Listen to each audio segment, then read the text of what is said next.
আসসালামু আলাইকুম বন্ধুরা, কেমন আছেন সবাই? বন্ধুরা, এখন আপনাদেরকে গ্লাস কাটিং করা দেখাবো। আমাদের বেলকনির টেবিলের জন্য গ্লাস নেওয়ার জন্য আসছি।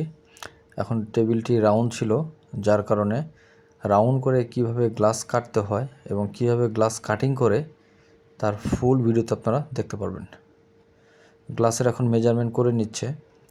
আমাদের টেবিলটি যেহেতু 20x20, গ্লাসটি 20x20 থেকে একটু বেশি কেটে নিয়েছে কাজের সুবিধার্থে। তো দেখতে পাচ্ছেন গ্লাসটির মেজারমেন্ট করছে, প্রথমে টেপ দিয়ে দাগ দিয়ে নিছে। এখন কাটিং করার জন্য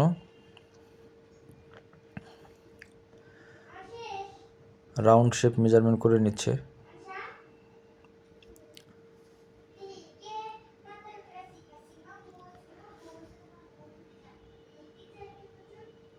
গ্লাস কাটার দিয়ে রাউন্ড করে দাগ দেওয়া শেষ। এখন ওদের হাতের টেকনিকে গ্লাসটিকে আলাদা করবে।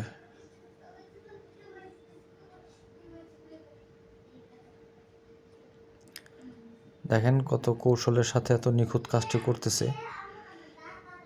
গ্লাসটি একদম সম্পূর্ণ নিখুঁতভাবে সম্পূর্ণ গ্লাসটি গোল করে কাটিং সম্পূর্ণ করবে। দেখতে পাচ্ছেন তাদের হাতের কৌশলে কত সুন্দর করে একটু একটু করে গ্লাসটিকে আলাদা করার চেষ্টা করছে। কাজটি হয়তো বা আপনার বা আমাদের কাছে অসম্ভব মনে হচ্ছে।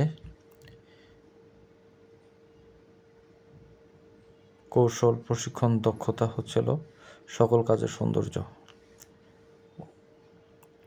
উনিও গ্লাস কাটিং করতে করতে ওনার হাতের এমন একটা মাপ চলে আসছে যে ওনার হাত দিয়ে যখন গ্লাস কাটতেছিল, আমি যাওয়ার পরে কিছু গ্লাস কাটিং করতে দেখছি, দেখে মনে হচ্ছিল কাগজ কাটিং করতেছে। মানে প্রতি মিনিটে 10টা-15টা করে গ্লাস কাটতেছিল। 2 ইঞ্চি করে 4 ফিট বাই 2 ইঞ্চি করে গ্লাস কাটতে দেখলাম আজকে। এত নিখুঁতভাবে একটা গ্লাস কখনো ভাঙে নাই। এখন এই 8 মিলি গ্লাসটি 20 ইঞ্চি রাউন্ড শেপে কাটিং করতেছে। এই গ্লাসটিও মাশাআল্লাহ অনেক সুন্দরভাবে, এই যে দেখতে পাচ্ছেন গ্লাসটি আলাদা করার কাজ শুরু হয়ে গেছে। অর্ধেক গ্লাস আলাদা করা হয়ে গেছে। এভাবে আস্তে আস্তে সম্পূর্ণ গ্লাসটি আলাদা করে ফেলবে। দেখেন কত সুন্দরভাবে গ্লাসটি আলাদা করে ফেলছে। এখন গ্লাসটিতে ফিনিশিংয়ের কাজ চলতেছে। চারপাশে ঘষে গ্লাসটিকে সুন্দরভাবে ফিনিশিং করে